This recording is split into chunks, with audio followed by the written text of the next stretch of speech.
नमस्कार, हम केमिस्ट्री पढ़ रहे हैं और केमिस्ट्री में हम पढ़ने जा रहे हैं बीएससी का वेरी इंपॉर्टेंट टॉपिक केमिस्ट्री का डी ब्रोगली के तरंगों के लिए विचार। डी ब्रोगली एक महान वैज्ञानिक है रसायन विज्ञान के। इन्होंने क्या दिया था, इन्होंने तरंगों के लिए, द्रव्य तरंगों के लिए क्या दिए थे, अपने कुछ विचार दिए थे। तो आज हम किसकी स्टडी कर रहे हैं मित्रों? आज हम पढ़ रहे हैं idea of de Broglie matter waves. Matter waves का मतलब होता है द्रव्य तरंगों के लिए और आइडिया मतलब है विचार। Idea of de Broglie matter waves, द्रव्य तरंगों के लिए डी ब्रोगली के विचार। मेटल्स द्वारा फोटो इलेक्ट्रिकल इफेक्ट दर्शाता है कि लाइट की प्रकृति अर्थात उसकी नेचर कणीय होती है, अर्थात ग्रेन्युलेटेड होती है, या अपन बोल सकते हैं पार्टिकल के समान होती है। फोटो इलेक्ट्रिकल इफेक्ट क्या है? कुछ मेटल्स ऐसी होती है जब वो लाइट के कांटेक्ट में आती है। किसके कांटेक्ट में आती है? लाइट के कांटेक्ट में आती है, तो उन मेटल से इलेक्ट्रॉन का क्या होने लग जाता है? उत्सर्जन होने लग जाता है। या अपन कह सकते हैं कि ऐसी मेटल जिस पर लाइट गिरते ही वो इलेक्ट्रॉन फेंक रही है, इलेक्ट्रॉन का उत्सर्जन कर रही है। कि कुछ मेटल्स ऐसी होती हैं जिसके ऊपर जैसे ही लाइट डाली जाती है तो उससे इलेक्ट्रॉन का उत्सर्जन होने लग जाता है। इस चीज को देखने से क्या पता चलता है कि जो लाइट का जो बिहेवियर है या लाइट की जो नेचर है वो कैसी है? ग्रेन्युलेटेड है, कणीय है। क्योंकि मेटल के टुकड़े से जो लाइट होती है ना, वो फोटोन के रूप में टकराती है। और फोटोन क्या होते हैं? ऊर्जा के छोटे छोटे पैकेट होते हैं, या अपन बोल सकते हैं ऊर्जा के छोटे छोटे कण होते हैं। तो कणों के टकराने से इलेक्ट्रॉन नाम के कण निकल रहे हैं। तो मेटल्स द्वारा फोटो इलेक्ट्रिकल इफेक्ट मतलब कि मेटल्स पर जब लाइट डाली जाती है, मतलब कि जब फोटो डाली जा रही है मेटल के ऊपर, फोटो मतलब लाइट ही होता है केमिस्ट्री की लैंग्वेज में। तो जब मेटल पर फोटो डाली जा रही है तो मेटल से इलेक्ट्रॉन उत्सर्जित हो रहे हैं और उसके कारण इलेक्ट्रिकल इफेक्ट हो रहा है। इसे ही क्या बोल रहे हैं? फोटो इलेक्ट्रिकल इफेक्ट कह रहे हैं। और यह फोटो इलेक्ट्रिकल इफेक्ट यह दर्शाता है कि लाइट की जो नेचर होती है ना, वो ग्रेन्युलेटेड होती है दोस्तों। कैसी होती है? ग्रेन्युलेटेड होती है। इसके विपरीत ध्रुवण विवर्तन से यह लगता है देखने पर कि लाइट की नेचर कैसी होती है? वेव्स लाइक होती है, तरंगों के समान होती है। जो ध्रुवण जो प्रक्रिया है या जो विवर्तन जो घटना है, ये केवल तरंगे दर्शाती है। क्या दर्शाती है?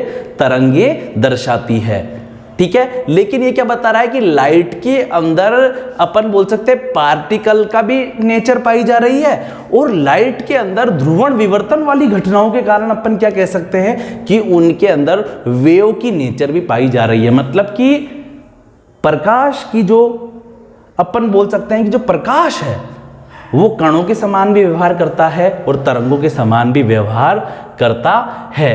अतः आइंस्टीन ने क्या कहा? एक बहुत महान वैज्ञानिक है ये, कि लाइट की ड्यूअल नेचर है बच्चों। जैसे हॉलीवुड मूवी में होती है ना ड्यूअल लैंग्वेज, हिंदी इंग्लिश, वैसे आइंस्टीन ने क्या कहा? आइंस्टीन ने कहा कि लाइट की ड्यूअल नेचर है, मतलब दोहरी प्रकृति होती है।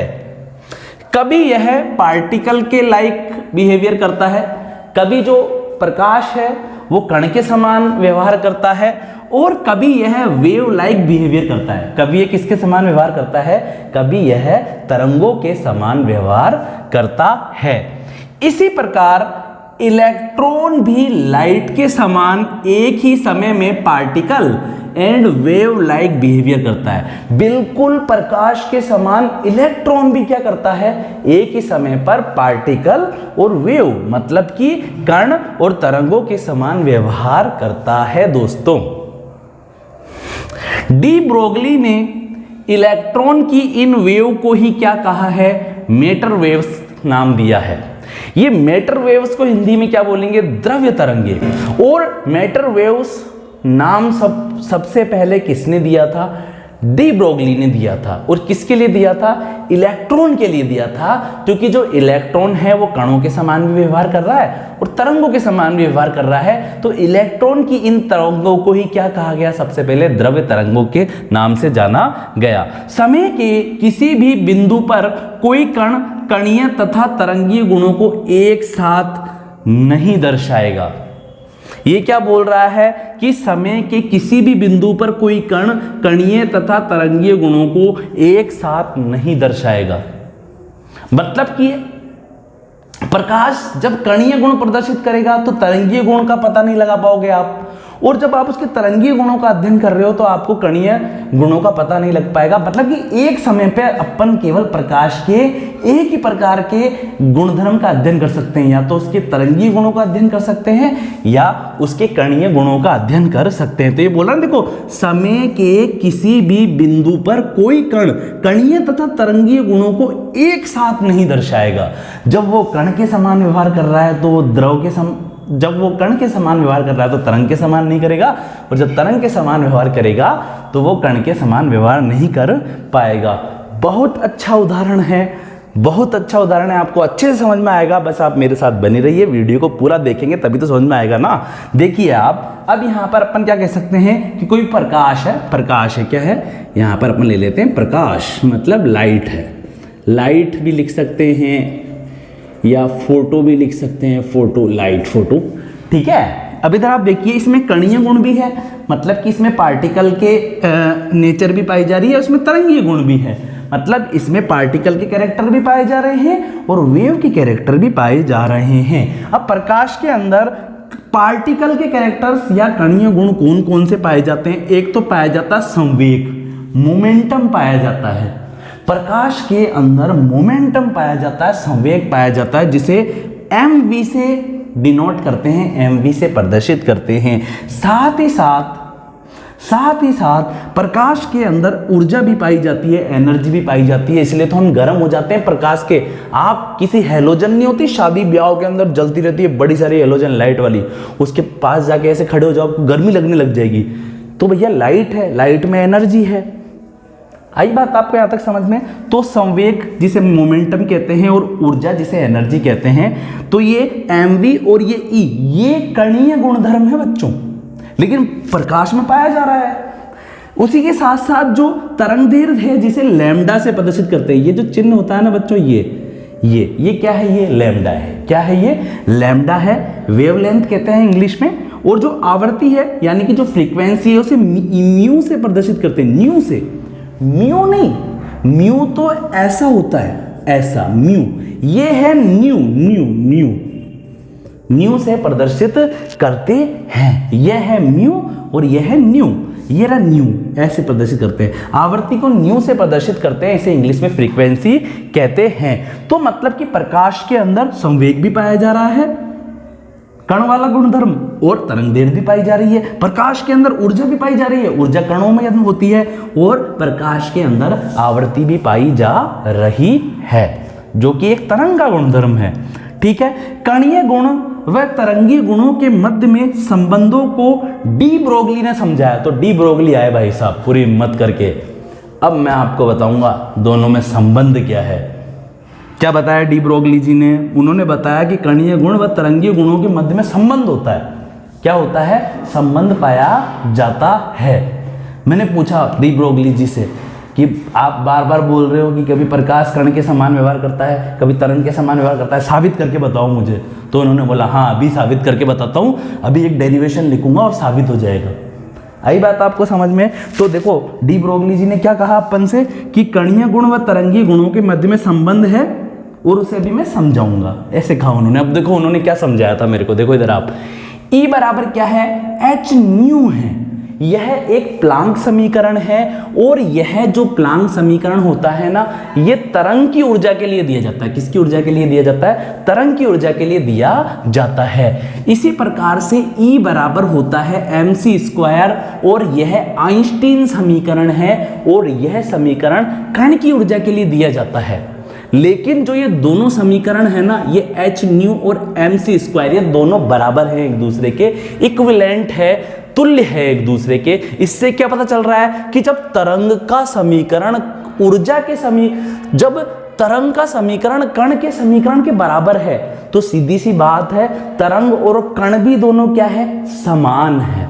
समझ में आ रही है बात आपको? यहां पर देखिए आप ध्यानपूर्वक इक्वेशन फर्स्ट एंड सेकंड से देखिए आप, इक्वेशन फर्स्ट क्या है एच न्यू और इक्वेशन सेकंड क्या है एम सी स्क्वायर। तो यहां पर क्या बता रहा है कि तरंग की ऊर्जा और कण की ऊर्जा दोनों इक्विवेलेंट है, तो दोनों को बराबर कर दो, दोनों समीकरण को, तो दोनों समीकरण बराबर हो गए। एच न्यू बराबर एम सी स्क्वायर हो गया। अब क्या कर रहा है यहां पर, जो ये सी स्क्वायर दिख रहा है ना, इसमें से एक सी ये कहां लेकर आ गया, एक सी को क्या ऊंचाई से चक्कर आ रहा है, मैं तो चक्कर आ रहा है, जो नीचे गिर गया बेचारा, कहां आ गया, यहां इसके नीचे आ गया, तो ये यहां आ गया बेचारा, इसको चक्कर आ रहा था ऊपर, तो यहां आ गया, तो एच न्यू बटे हुए सी बराबर क्या हो गया, एम सी हो गया।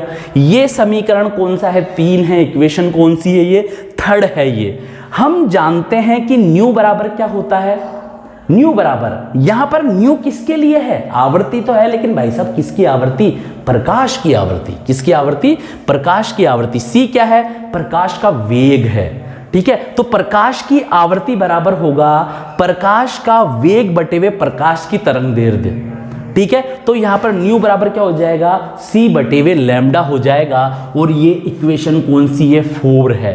क्या है ये, इक्वेशन 4 है, जहां पर c बराबर है लाइट की वेलोसिटी है, क्या है, प्रकाश का वेग है। लाइट की वेलोसिटी मतलब प्रकाश का वेग है। न्यू बराबर क्या है, फ्रीक्वेंसी है, जिसे आवर्ती कहते हैं दोस्तों, क्या कहते हैं, आवर्ती कहते हैं। और लैम्डा बराबर है प्रकाश की वेवलेंथ, उसकी तरंगदैर्ध्य, ठीक है। इक्वेशन 4 से न्यू का मान 3 में रखने पर, 3 में, इक्वेशन 3 में रखने पर क्या हो रहा है, देखो अपन रख देते हैं, सीधी सी बात है। जो ये है ना, ये वाला जो मान है इसको अपन को, जो ये वाला जो मान है इसको अपन को कहाँ रखना है, अपन को इस मान को रखना है समीकरण 3 के अंदर। कहाँ रखना है, समीकरण 3 के अंदर रखना है। तो अपन रख देते हैं, सीधी सी बात है। जब 3 के अंदर रखोगे तो क्या हो जाएगा, h अपॉन सी हो जाएगा, h अपॉन सी है। और न्यू की जगह अपन ने क्या रख दिया, सी बटे हुए लैम्डा रख दिया, तो ये सी बटे हुए लैम्डा हो गया।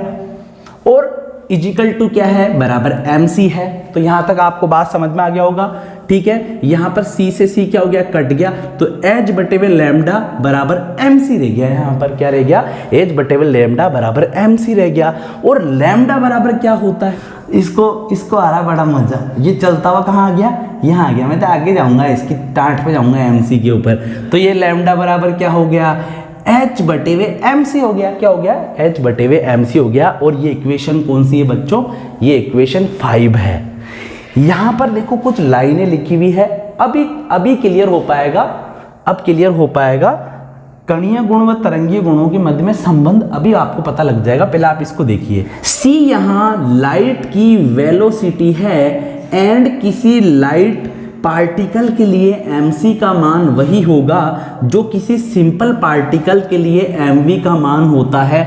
अतः एक सिंपल पार्टिकल के लिए यहां पर आप देखिए c क्या है, यहां पर c है लाइट की वेलोसिटी, प्रकाश का वेग है, ठीक है।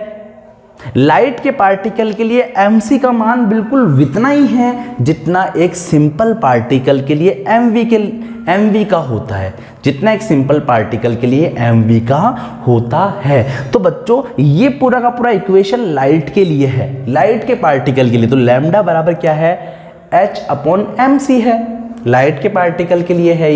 ये सिंपल पार्टिकल के लिए है, लैम्डा बराबर h अपॉन mv। क्या है, लैम्डा बराबर h अपॉन mv।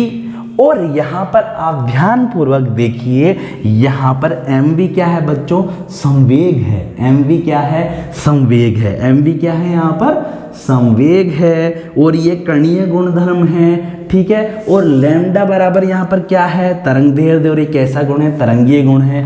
तो तरंगीय गुण और जो कणीय गुण है वो एक दूसरे के इक्वल आ रहा है, नहीं आ रहा? बोलोगे, अब आप बोलोगे सर एच भी तो है। एच प्लांक स्थिरांक है और इसका मान करीब करीब कितना रहता है? एक ही रहता है। तो लैम्डा बराबर क्या हो जाएगा? एम वी मान सकते हैं ना, ठीक है। जो इक्वेशन 5 है लैम्डा बराबर एच अपॉन एम सी, वह डी ब्रोगली अथवा डी ब्रोगली वेव इक्वेशन है, डी ब्रोगली की तरंग समीकरण है। ये 1 नंबर का प्रश्न भी आ जाता है कंपटीशन एग्जाम के अंदर कि डी ब्रोगली तरंग समीकरण लिखिए, लैम्डा बराबर H upon M C, lambda बराबर एच अपॉन एम सी।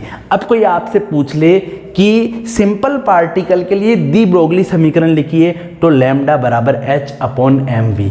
यहाँ पर डी ब्रोगली जी ने यही प्रयास किया था पूरी की पूरी इक्वेशन में कि कैसे भी वो यह सिद्ध कर दे कि तरंगीय गुण व प्रकाशीय गुणों के मध्य में संबंध होता है, दोनों एक दूसरे के इक्विवेलेंट होते हैं। तो यहाँ पर लास्ट में समीकरण लाकर इन्होंने ये समझा दिया कि लैम्डा बराबर एम वी है, मतलब कि तरंगीय गुण और जो कणीय गुण है वो दोनों एक दूसरे के इक्वल होता है। तो आई होप जो आज मैंने आपको डी ब्रोगली तरंगों के लिए विचार यानी कि idea of de Broglie matter waves के बारे में पढ़ाया है वो आपको अच्छे से समझ में आ गया होगा। आप प्लीज इसका स्क्रीनशॉट ले लीजिए और नोट्स बनाइए, ठीक है? ओके, सभी अपना ख्याल रखिए।